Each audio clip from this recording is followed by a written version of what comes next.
Hi everyone, my name is Ehsan. I'm an engineer at Intel and I create videos on how to be productive at work. In this video, I'm going to show you how do I time block each day, and I'm going to also show the entire work week and what's the strategy behind designing my workday. So let's start with a 5-day calendar. Here I'm working from Monday to Friday, 7:30 to 5 p.m. And the first thing that I put on my calendar are the meetings, and then the lunchtime, which here I call the 101 with the food. And the other two blocks that I have on my calendar are the reflect and plan.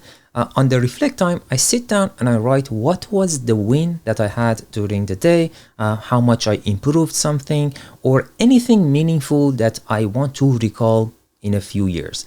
I just write it down because I can use that to write my resume down the road. You are not able to recall what I did in a few years, and no one sits down and improves their resume day by day or month by month. So it's better to write it daily, even if it doesn't look something huge that you achieved during one day. But if you write it down the road, you can give all these daily logs to any AI and make some solid bullet points out of it. If you are applying for another job or you get laid off all of a sudden, because it happened to me last year, and I could use these daily logs to write these bullet points for my resume in a few hours. So I highly recommend to have these reflect times, and it doesn't take that much of your time, but it's definitely worth it. And the other block is plan, where I sit down and I plan my next day or anything that gave to me as an AR during the day. Here I'm going to decide whether I need a time that I need to focus on it, or it can be done at a time that I don't need any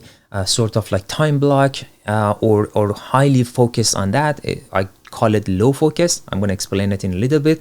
But here I decide whether I'm going to do it, whether it needs a high focus time or a low focus time, or I can just say no because I don't have time for it, or delegate it to someone else. So that's where I design my next day, and I know what I do. So I'm gonna just put it on my calendar. The other time block that I have is the email. So I'm gonna check my emails and Teams during the first meetings that I have. Over there, the meetings are not intense. I do not have to be focused because it's like a pass down. We talk about like little things, so I don't need to focus that much. So I can check my email on the side and see what's going on. Do I need to do something? So I'm going to check it on that time block during the meeting. And then I have a dedicated time for emails that I can just mark the ones that I can reply in a few minutes. So I'm just going to mark them and do it during these time blocks. So I only check my emails twice a day. The other time blocks that I have is the high focus sessions. So these are where I use during my plan. Here, what I do is during that plan session, I'm going to say I need to work on these tasks. So I'm going to put them on these high focus sessions. And these high focus sessions are already blocked on my calendar, so no one can schedule a meeting during that. So what I do, I just put it on my calendar and say I need to work on these tasks. Let's put it on these time blocks for the next day. And then when I have the high focus session started, I know what I need to work on. So this is what I use for doing the tasks that need my effort, need to sit down and think and do it in a high focus session.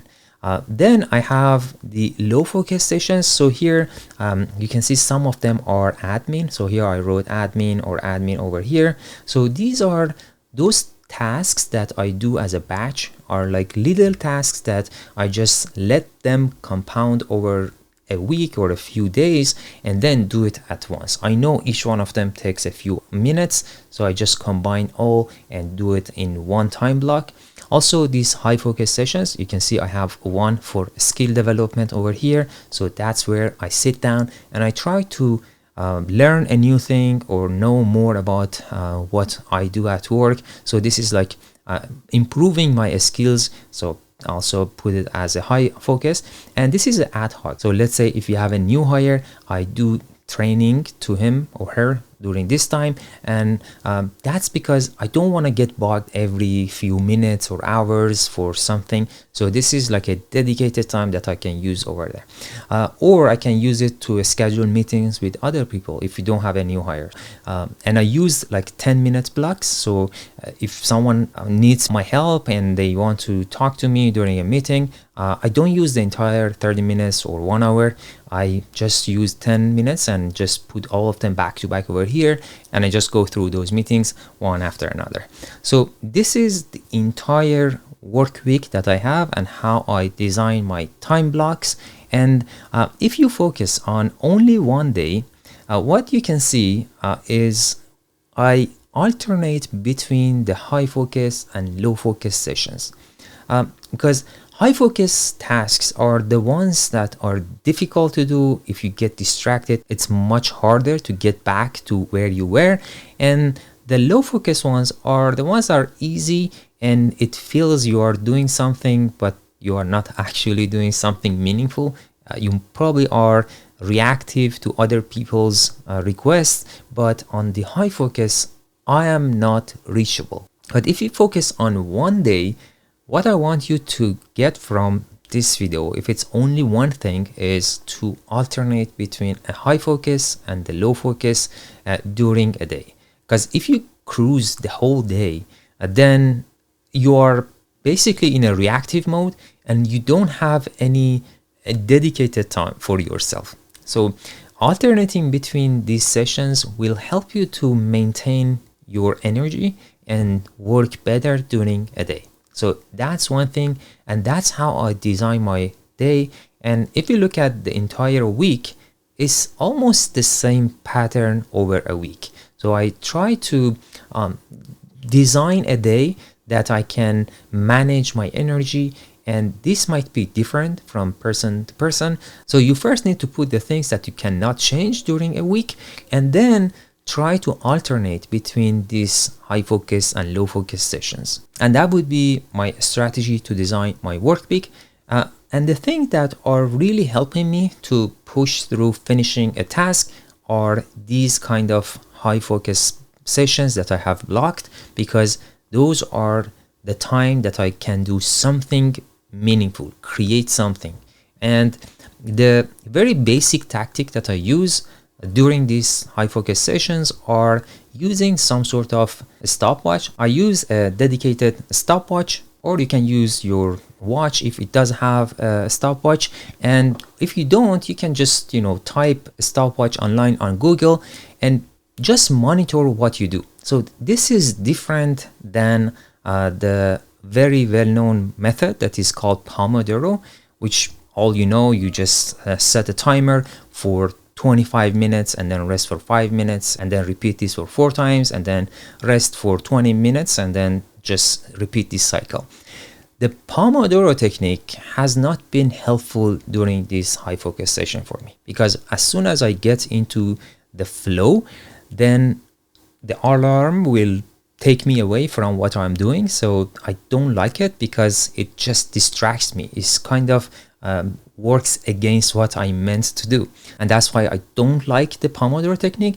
What I came up with is a Monodoro technique, which is what I just explained. So mono is for one, Pomodoro is like, I just use the same word as Pomodoro. So I'm gonna call this Monodoro, which is using any sort of stopwatch. It can be a dedicated device, or your watch or your phone, basically anything that it's count up, not count down. That's the only difference between these two. And as soon as you do that, you feel you are gaining some minutes. And I also record those because it's going to help me to know how much time it takes to finish a task, and I put it on my Excel file. So I have an Excel file to track these, and if you are interested, I'm gonna make another video about that and the Monodoro technique and why this is much more useful than Pomodoro. So here in this video, I showed you how do I time block my day, and you saw the strategy of alternating between these high focus and low focus sessions, and the one device that I use to track how much time I spend during those high focus sessions. And I hope you learned something from this video. And the last thing is I have created a newsletter. It's called 111. And every Monday I send you a short email which has one drawing and one do and one direction, which it helps you to have something in mind as the week starts. The drawing shows you what I'm thinking, and hopefully it's going to help you to do one small thing during the coming week and one thought to hold as the week unfolds. So if you are interested, the link is in the description below. See you in the next video.